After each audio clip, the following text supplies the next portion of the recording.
morning and good day wherever you may be joining us from. Welcome to another edition of the Digital Download, the longest running weekly business talk show on LinkedIn Live. Now globally syndicated on TuneIn Radio through IBGR, the world's #1 business talk, news and strategy radio network. Today we're diving into cracking the code of B2B buyers. We have a special guest, Kerry Cunningham, to help us with the discussion. Kerry is a seasoned B2B marketing strategist, researcher, and thought leader. But before we bring Kerry on, let's go around the set and introduce everyone. Actually, today we're only two. While we're doing that, though, why don't you in the audience reach out to a friend, ping them, and have them join us? We strive to make the digital download an interactive experience. Audience participation is highly encouraged. Tim, why don't you go first? Thank you, Bertrand. Welcome, everybody. Welcome to the Digital Download. My name is Tim Hughes. I'm the CEO and co-founder of DLA Ignite, and I wish to pass on everybody else's apologies. We've had a bit of sickness and hospital appointments and schools get in the way, so it's just now there are two. But we should be back to normal next week. That happens. And myself, Bertrand Godillot, I am the founder and managing partner of Odysseus & Co., a very proud DLA Ignite partner. So as I said, this week on the Digital Download, we'll speak with Kerry. His extensive experience and research in demand generation and B2B buying behaviors provide a unique perspective on how sellers can effectively engage with and influence B2B buyers. Let's bring him on. Hello, Kerry. Good morning. Hi. Good morning. Good afternoon. And good morning Kerry. From Southern California. Yes, thank you for that's an early call for you, so thank you for joining. Definitely. Kerry, let's start by having you tell us a little bit more about you, your background, and what led you where you are today. Great, thank you. So right now I work at 6 Sense, a software company that makes AI-based software for identifying B2B buyers and engaging B2B buyers. And I've been here about 3 years. Prior to 6 Sense, I was at Forrester and Serious Decisions, both analyst firms, for about 8 years. Prior to that, I had a really long career in B2B, primarily in the BDR, SDR space. I ran a third-party teleservices organization in North America for about 12 years. We had offices in the Bay Area in California, so all tech companies, but then also opened up a satellite office outside of Montreal. And then through some acquisitions, also had offices in Austin and Manila. So I had, at the time we sold the company, I had about 500 BDR types reporting up into my organization, doing business development work for lots and lots of almost entirely tech companies. Between those two times, after we sold the company and before I became an analyst, I went back to graduate school. I spent 4 years working in academic research labs in social sciences and got a master's in organizational psychology. And apart from one, using all the money I would otherwise have been using to retire, two, it was just the most phenomenal time of my life. And it really has informed all of the research that I do now. I run a research practice at 6 Sense, which is pretty unusual for a software company. And we'll get into it. I think, though, to add to that, Kerry, is that there is a vacuum and there is an appetite for this sort of research, and when the CEBs and that got bought up by Gartner and then gradually dismantled, I think that there's people want this sort of, because they want to be able to use this sort of data to inform their strategy and what they're going to do, or totally ignore it. Right. Yeah. As so a lot of people seem to do. That is absolutely what people seem to do, despite however loud and vociferously I say things. And I've been saying some of the same things for the last 7 or 8 years. I'm not tired of saying them yet because I have some righteous zeal behind what we're talking about. But I think when you look around and you apply even some normal common sense to the way things work in B2B, you pretty quickly come to the conclusion that that doesn't make a lot of sense about a lot of practices in B2B. And so, to be honest, it's a lot of fun identifying these things that don't make sense and trying to figure out, one, how do you tell the story to get people to understand that it doesn't make sense, this thing that we've been doing forever, and then figure out how do we advise people on what to do, because it's sometimes you do have to just, if there's bad practices in place, you do have to just get rid of the bad practice even before you have a great alternative, to be honest with you, because it's the alternative to some of these bad practices. Doing nothing is better than what you're doing. But in most cases, you really have to find some replacement. So that's a big part of the job as well. But one of the strange things, I think, Kerry, is that quite often we're all B2B buyers. That's exactly right. Yeah. And we expect certain things, and we like certain things and don't like certain things. And then what seems to happen is that we get into or sit in front of our screens for work and forget all that, and follow this playbook that's been around for 30, 40 years, and get the results that we get, rather than actually thinking about our own experiences. To me, that is the source of most of the bad stuff that's happening, particularly on the marketing side, but not just on the marketing side. But that's absolutely right. And almost every time I'm talking with marketers today, I ask, just think about your own behavior for a minute. And like, if you think about, would I respond to the kind of thing I'm expecting my buyers to respond to? The answer will come back no, 95% of the time. And you can go up and down the list of things that are standard practices in B2B. And the answer for most senior B2B marketing or sales leaders is, I would never engage with that kind of tactic, and yet we build our plans, our dreams, everything is built around other people doing these things we would never do. It's crazy. So Kerry, that's interesting. And let me ask you a foundational question. What makes B2B buyers tick? Yeah. So this is fascinating, and we could spend the rest of the time on this, and I'm happy to. I'm sure. So I've got a bunch of good research. There's some research from some other folks that we can talk about as well. So like the first thing to understand is your buyer. So in most B2B purchasing, the buyer is a group or a team of people, not an individual person, right? So if you're selling things that cost in the hundreds or low thousands of dollars, maybe you sell to an individual person. But in most cases, when you're selling software to a company or machinery to a company or something like that, it's going to be a pretty large group of people. Now, when we go out and look across B2B, if you ask thousands of people, as we have, who've been part of a buying process, how big was that purchase? The average is going to be a couple $100,000. And then the number of people involved in that buying process is going to be 11 on average. And that's pretty consistent globally. It's a little more some places and a little less somewhere else, but not very much. And so the first thing to understand is it's a group activity, and we have to understand the psychology of groups if we want to understand what's happening in that buying group. So the second thing that is, I think, quite new from our research in this past year is that buyers already have prior experience with the brands that they're going to be evaluating nearly all the time. So buyers say that 90% of the time they've got experience with at least one of the vendors they're going to evaluate. That number is backed up by research that Bain did a couple of years ago that was published in the Harvard Business Review. But then we dug a little deeper, and what we found is that buyers say that on day one of their buying journey, when they go out to just start researching a new solution, they already have experience, not just aware of, but they have experience with 4 out of the 5 vendors that they're going to evaluate.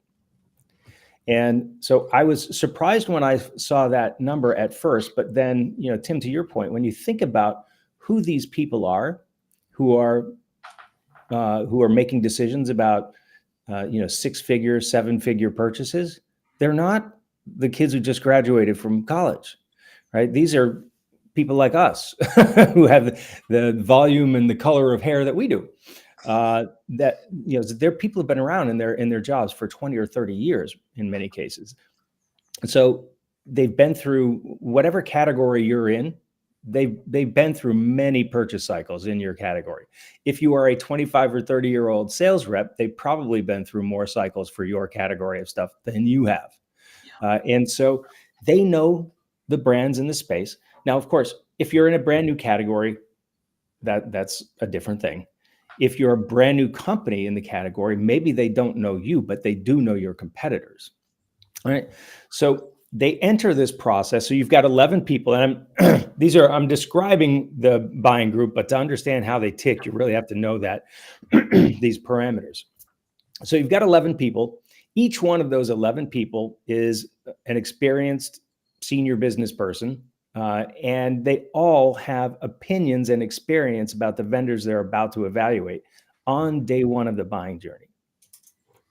So we wrote a paper called No Blank Slates. The buyers are not blank slates. You're not starting from scratch with them.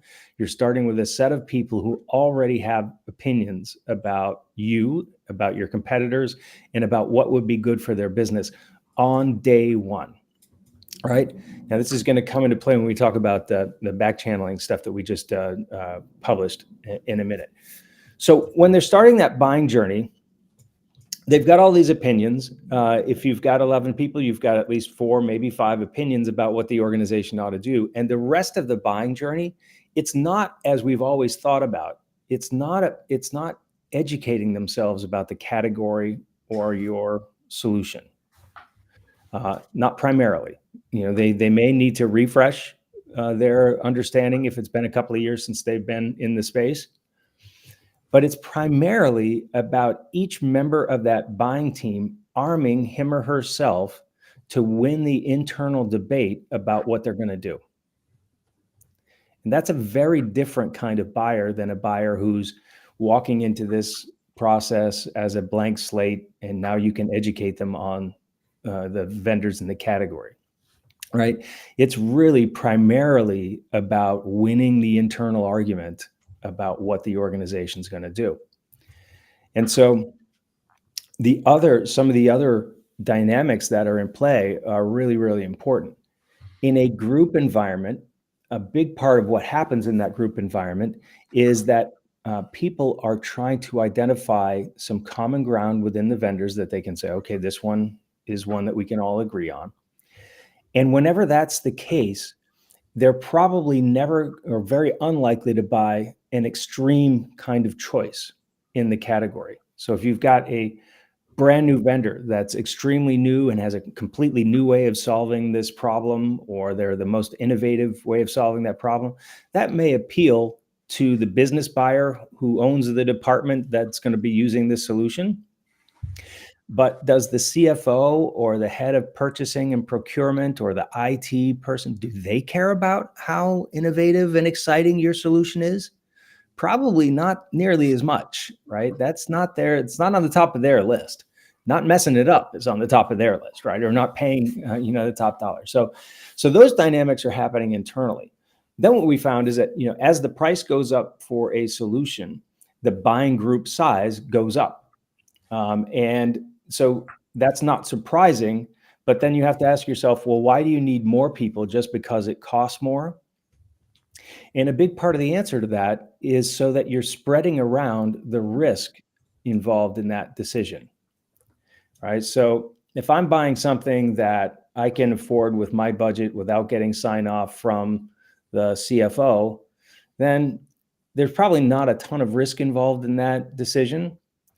But if I'm signing off on something that's more expensive, one, I'm going to have to involve the CFO and the head of IT or something like that. But also, I want to, because if that decision doesn't go well, I want everybody who is going to point fingers at me later to have been involved in and nodded yes to that decision. And then they're not going to cut my head off if it doesn't go well, because everybody was involved. So that's a big part of the dynamic in the buying process as well.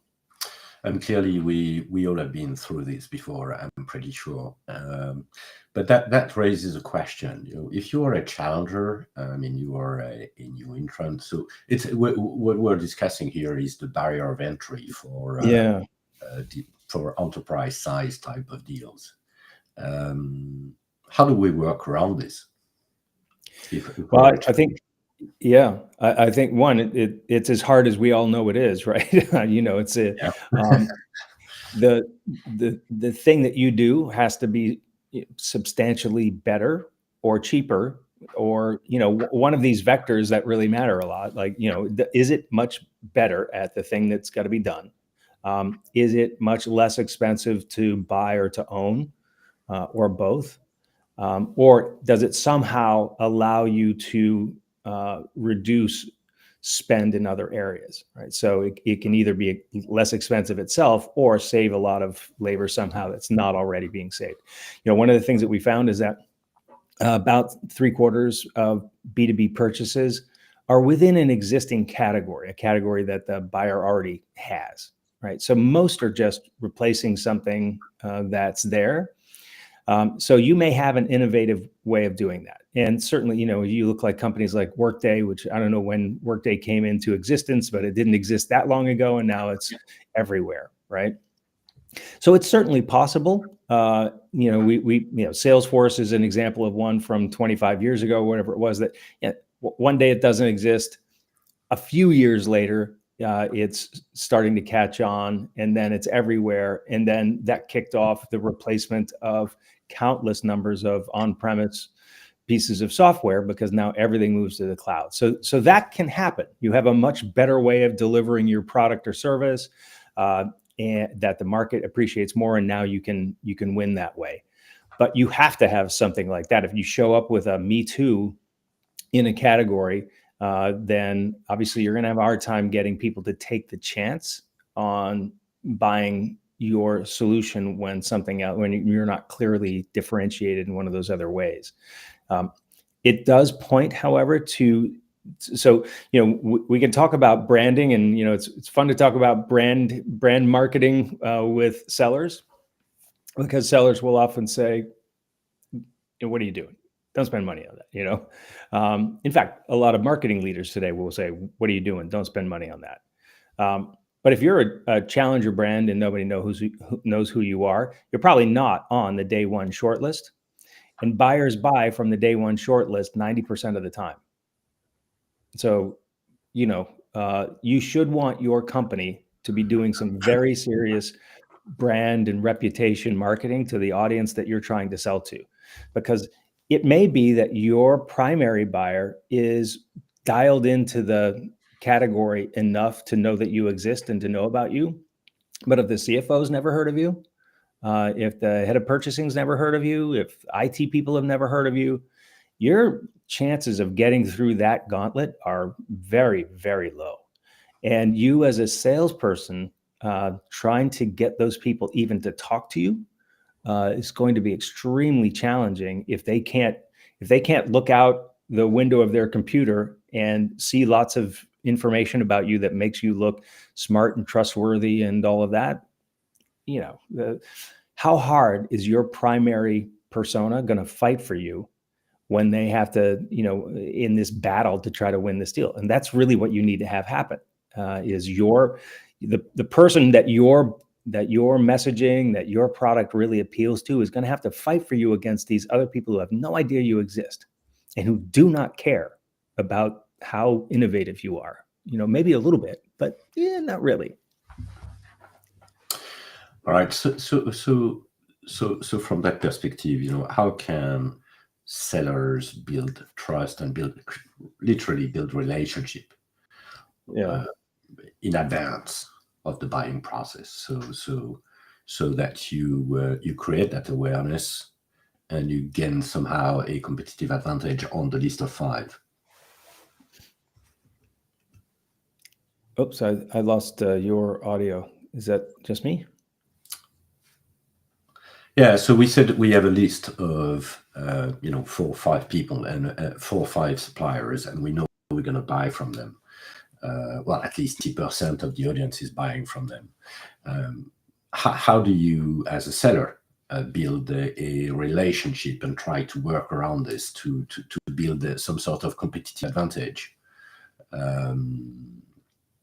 even though you may not be in the picture in the first place? Well, that's why I love the idea of social selling and want to be in a place where we're talking about social selling, because I think that's really where most of the answer is going to be. So in our research, the main kind of facts about the buying journey are: if you do not have a pre-existing relationship with members of that buying party, they are not going to talk to you until they're 70% of the way through the journey. And the trigger to talk to you is that they have already decided where you fit on the short list.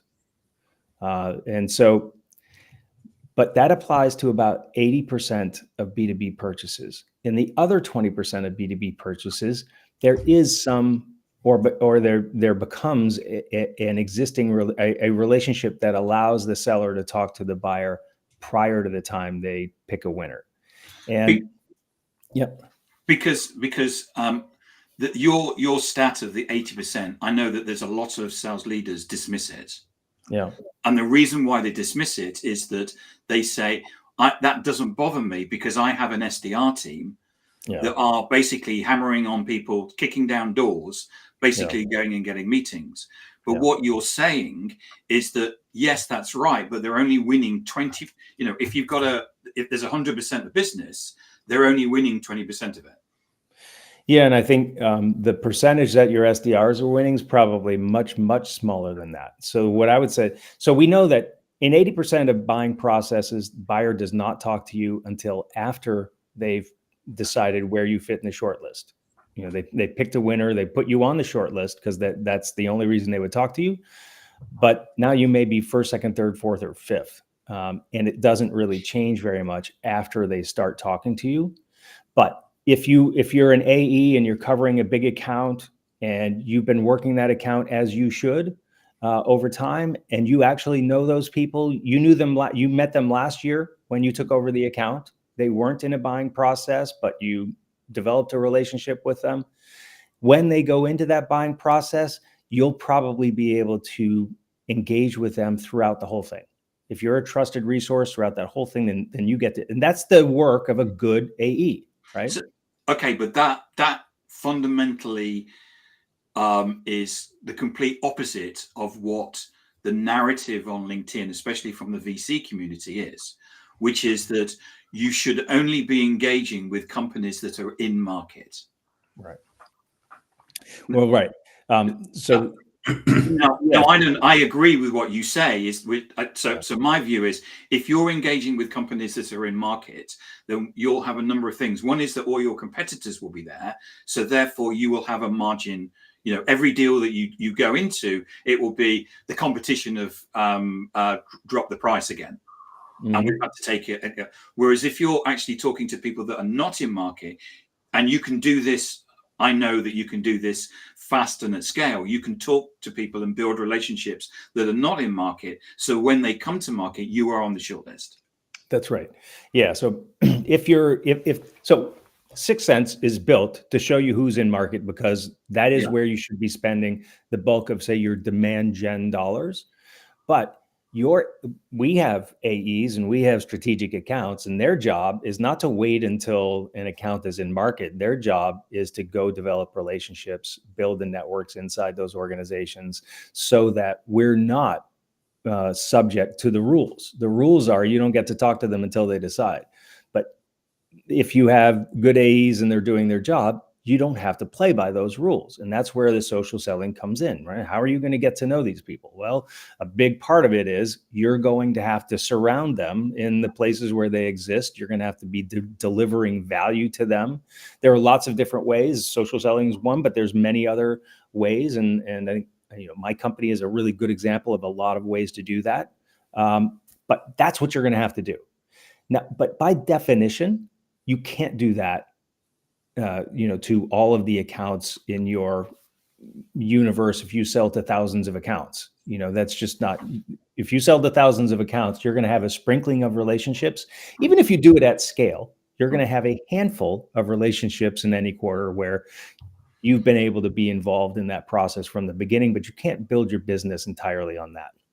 You're going to have to play by the, you're going to be subject to the rules of the way the buyers want to buy in most cases.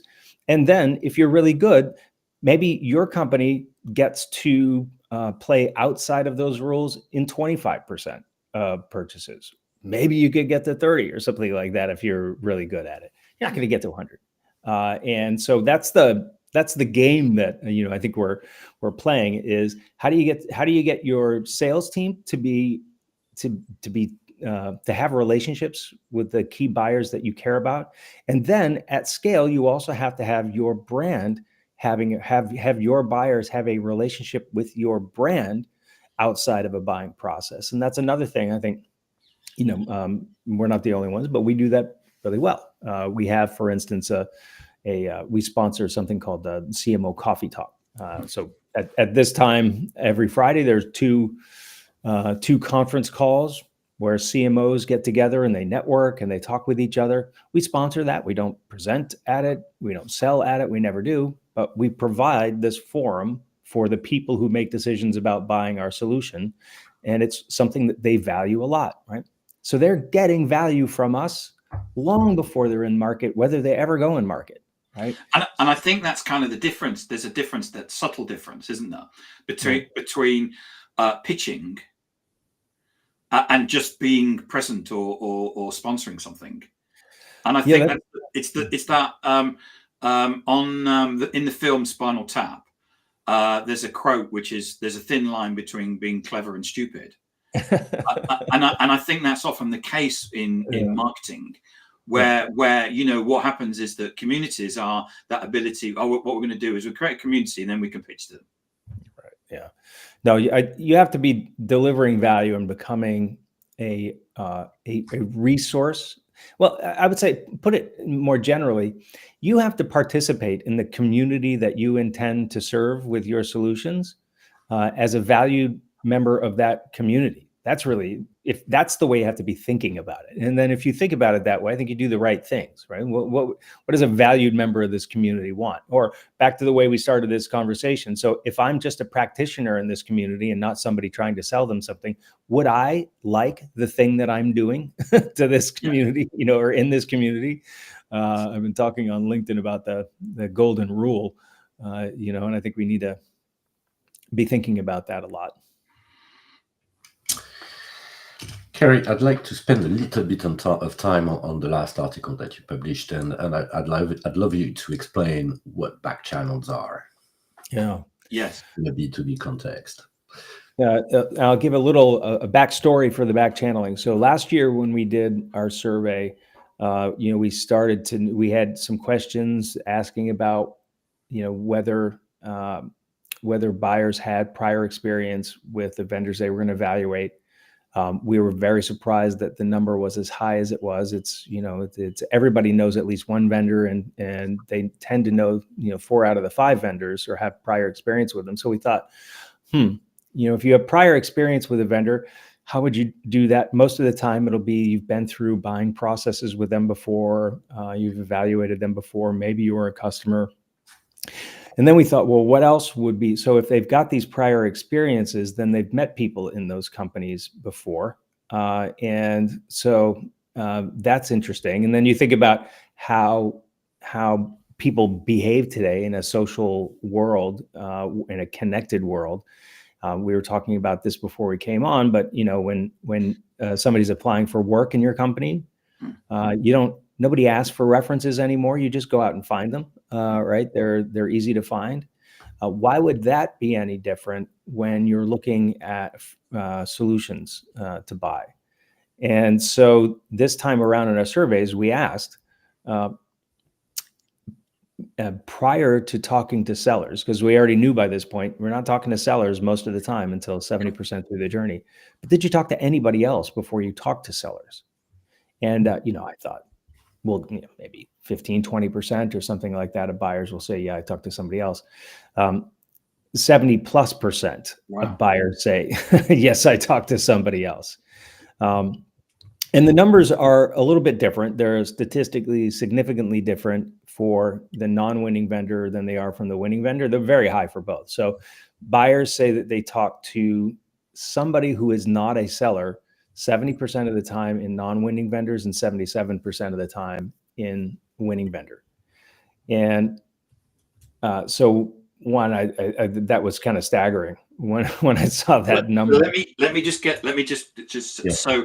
So what's happening is that the buyers are, so if I'm a vendor, you are basically, because you think about if we think about IT, Yeah. it's actually a very small marketplace. Most people kind of know most people. I've got people where we've got 2,000 mutual connections on LinkedIn. Yeah. And a lot of people know each other. So what's happening is that when we're going out and buying stuff, we're going, right, okay, so we're going to evaluate company X. Anybody know anybody in company X who isn't a salesperson? Oh yeah, I know. I used to work with Bertrand. Okay, give him a call or her a call. Right. Yeah, that's exactly right. That's fascinating. So there's actually an ability for organizations to influence even before through relationships that they have. That's right. Yeah, and so I think it's worthwhile to toss for people who aren't familiar with the research that we've done. There are a couple of things that I think are important for people to understand. So backing up to what we said at the beginning of the process, the buyers are people like us. They've been around for a long time. They're not junior people, so they've been through many cycles before. Also in B2B, we tend to go into an industry and stay most of our careers in that industry. We might jump around different jobs, but we're in an industry, we're in a function. And so the buyers are almost always really experienced people in the categories that we're talking about. And they've been through cycles with, if you're a vendor who's been around for 25 years, they've been through buying cycles with you, even if they've never been a customer, right? But they may also have been a customer. So these buyers are connected to your organization, to your competitors already, and then they're on LinkedIn. So, they probably, maybe they met with 5 or 6 or 7 people in your organization through various cycles that they've been through before. They have somebody that they liked and trusted, and now they're going to go through a cycle again, and they ping them. And by the way, this happens to me all the time. And that's part of the reason we asked the question, is because I'm pretty public out there, and people know I've been around. And as a former analyst, I think have some amount of trust built up, and so people will ping me and say, "Hey, we're thinking about evaluating you and the other guys, and how are things going over there?" A lot of times their questions just about do you like working there? Or those kinds of things. They want to know what you're like as a company, as a partner, potential partner. They are in a lot of cases more social kinds of questions. Not always. I would say maybe 40% or so are that kind. But that's what's happening in a lot of cases. And it's not just the primary buyer. Like the CFO is doing it as well. And so what's interesting is the higher a person is in the organization, the less likely they are to back channel. If they're the CFO or some of the non-departmental people, they're a little bit less likely, all things being equal. But the other things that impact how often it happens is how expensive the solution is. So the more expensive a solution is, the more complex it is, the more likely it is that members of that buying group are going to back channel. And so what we found is that even the more senior people and the CFO types, they're more likely to be involved in those more expensive, complex purchases. And when they are, they back channel too. Those guys also, they know each other, right? They've been around, they work for each other. They went to school together, whatever the case may be. And so they all have resources, networks, and they take advantage of them to kind of get the inside scoop. The other thing to know is that, buyers are very defensive. They're afraid of talking to sellers really until they've made up their mind. They want to be able to decide on their own as a buying group to come to consensus, and they want trusted resources. So again, like in about 20% of cases, the seller is the trusted resource, but 80% of cases, it's somebody else. And I think sellers doing their job well, networking well, delivering value outside of buying processes increase their odds of being in the 20% or increase that 20 to 25.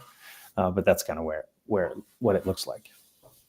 Yeah, I think that, the thing about salespeople, we all know it. As soon as you talk to somebody, you basically become a line in a CRM. You're a transaction. And Right. so what happens is you get called up every month or, an email when you're going to make a decision. And we all hate that. Yeah. Though what happens, as I say, we go back when we get into our work mode, we forget all about the fact that we hate all that. And we start saying, so why haven't you phoned the person 3 times today? Right. Where that would actually be really annoying. So the one of the things that we've found is that when we've been in organizations, quite often, usually when we talk to organizations, our entry point is through sales leaders. And then what we do is we go up in the organization to actually empower the senior people within the business. And the most difficult people to empower are always the CFO and the CIO. Hmm. But once you actually get them to switch and you get them to understand that this is actually a platform to allow them to network or back channel, as you say, what happens is that the CIO is suddenly like, so I can go and talk to people about what cybersecurity system they've got. Yes. The CFO, that means I can go and talk to them about, about automating something to do with payables. Yes, that's what, and actually using social for what it should be, which is about being social. Right. So I can see this thing certainly within the people that are used to talking to customers, but sometimes you get this light going on with people that are more back office, but actually seeing this ability to have these conversations is fascinating. Right. Yeah, absolutely. And you can see it. So, Sixth Sense, my company actually manages that. So not pitching Sixth Sense, but just what we do. Yes. So what do you do? We create we create the back channel Right. for our buyers. So if you're so we sell to marketing and sales organizations, but still primarily marketing organizations. If you're a marketer inside Sixth Sense, if you head a department, demand gen, ABX, whatever it might be, you have probably 100 conversations a year with prospects yourself about how you do your job.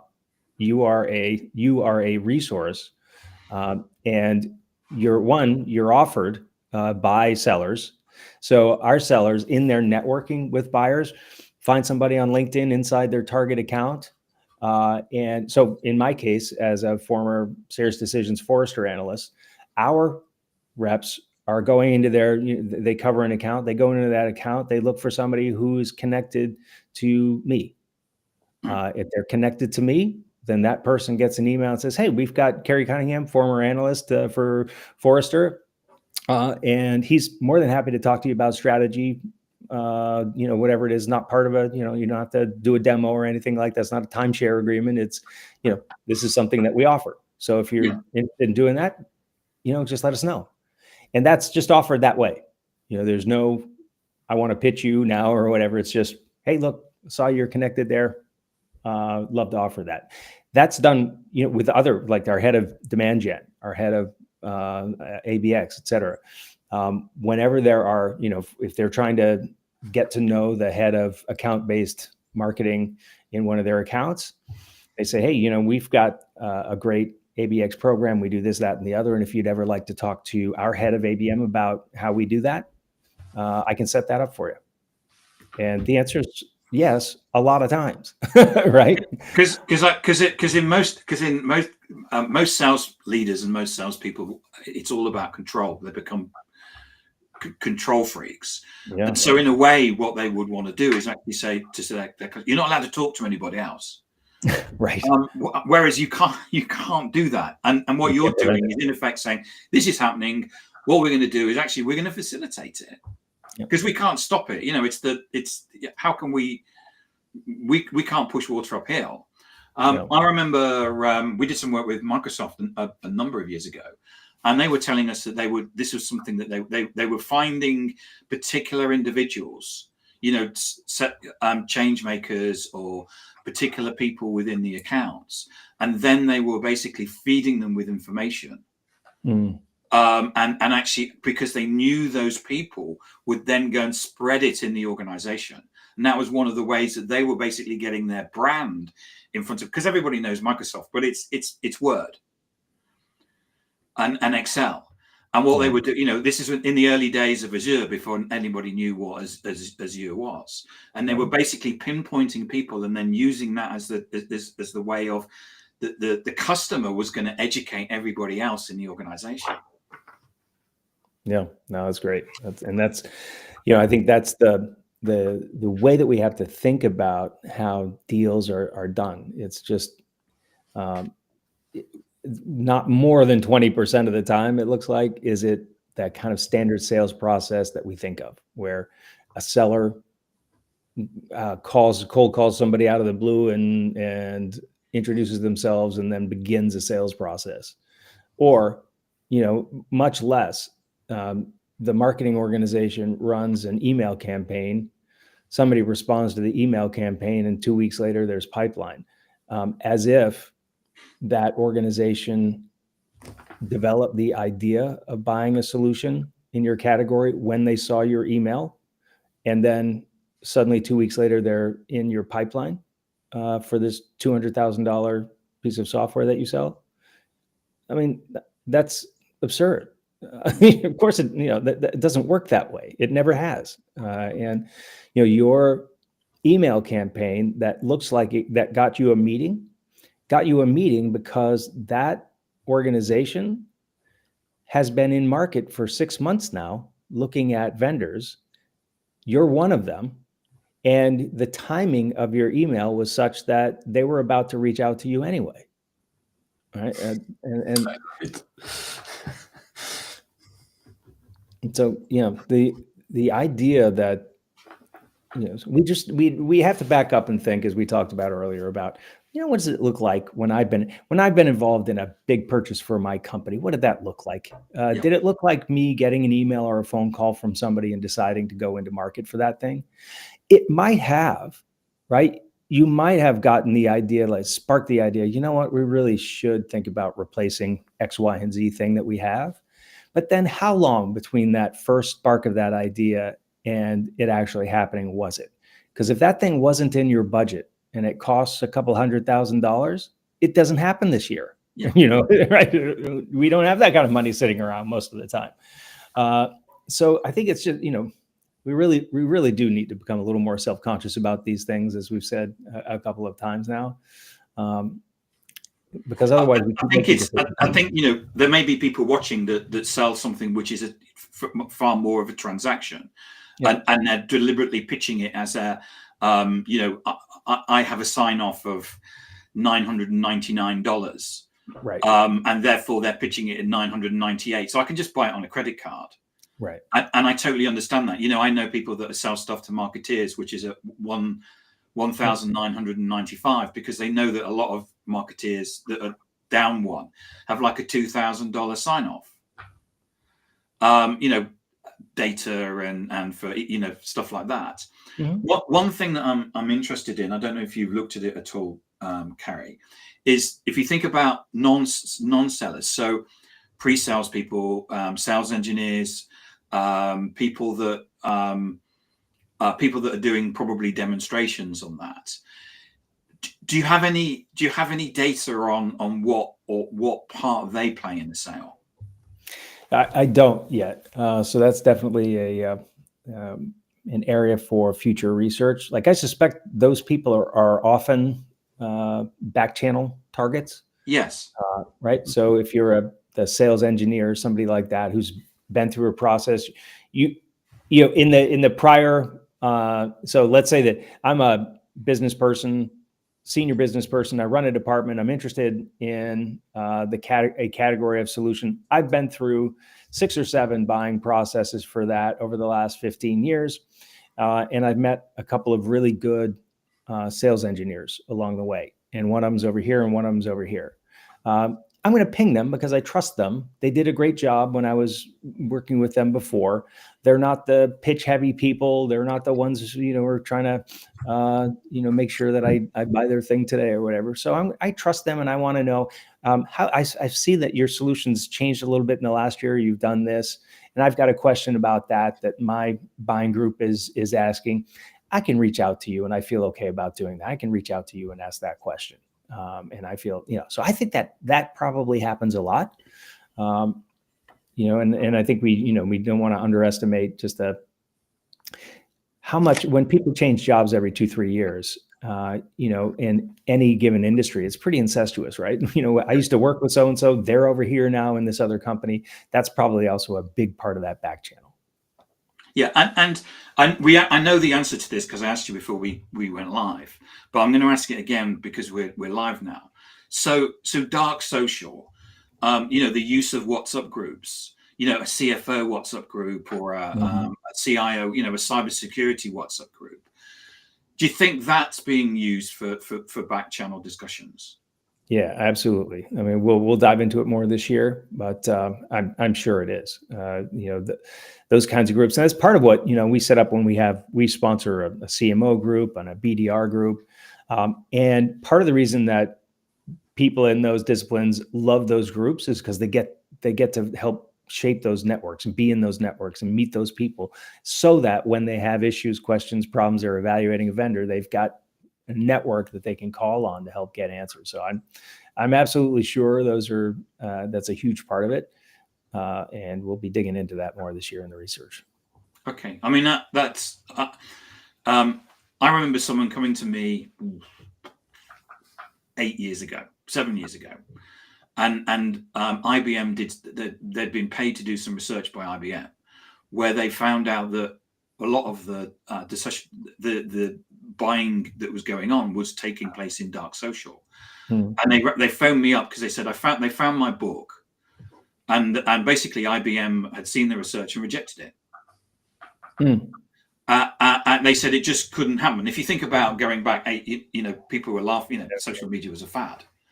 Do really people think about have these conversations? And that person had a conversation with me, and I said, no, I think it's taking place. I'm in a number of sales ones where people are swapping ideas even from a sales perspective, but you can get a feel for the market and the category and what other people are talking about just by sitting there and listening, not necessarily taking part. Yeah, absolutely. Yeah, no, I think that's huge. And again, you just think about your own behavior. It's what you do all the time, right? When you need to know something, whether it's anything from considering a vendor to hiring an employee, it's the way we work. Well, we all know that if we consider a vendor, we could get fired. Sorry, Bertram, were you going to ask? No. I was just going back to obviously, because there is a practice of using back channels. I suspect there will soon be a practice of how do you get attractive to be contacted and to be part of a back channel, or to be at least a target of a back channel. Any ideas or any best practice that you could share? Yeah, I mean, the answer is probably for me is the most obvious one, which is get your ass out there on social media, on LinkedIn, and be a presence and deliver value, not just being out and trolling and whatever is not going to help you, but actually deliver some value into the marketplace that you serve, so that the people who have the interests that your prospects do will see your content, understand that you have something to contribute, and call on you when they have questions and are evaluating vendors. That's really, I mean, it's a glorious time in the existence of B2B to be able to do that. It didn't, the beginning of our careers, it didn't exist. And we have sellers, we have BDRs who have tens of thousands of followers. Right. So, they're out there delivering value to the constituencies that they serve. It's the way to do it. Okay. Yes, I think it amazes me. I quite often, whenever we talk to organizations, we always do a review of their social and stuff. And it always amazes me. You'll get an SDR that will have like 200 contacts in LinkedIn and they've never posted anything. And it's like, so what do they do all day? Yeah. Well, you even I would imagine there are still companies where they say, well, I don't want you. You're not supposed. You're not to be on LinkedIn all day posting things. I want you calling people and emailing people. Yeah, we talked. I met someone recently, and they said that their CRO basically said their view was the reason why the IT industry has basically done a dip, and lots of people have been laid off. It's because all the salespeople have been playing on social media for the last couple of years.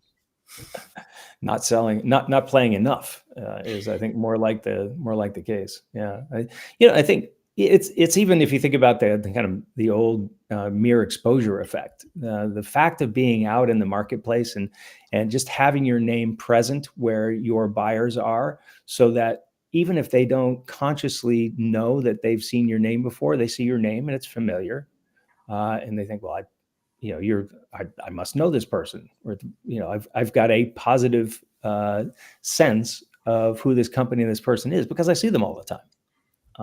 I don't remember anything they've ever said. I couldn't pinpoint a single thing that I got from them, but I see them all the time. Right? That's very powerful. That's what advertising is, and this is something that you can do yourself for nothing. Well, it takes time. That's it.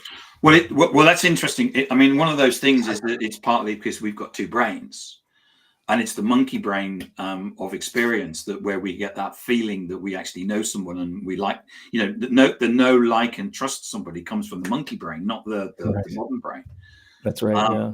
And that's all about experience. It's not necessarily, it may be, I follow you, Kerry, and what you produce is excellent. And therefore, I know you for what you create, but it could be that you're, so Barry Duffy basically said here, love joining webinar late and walk straight into a great line from Kerry.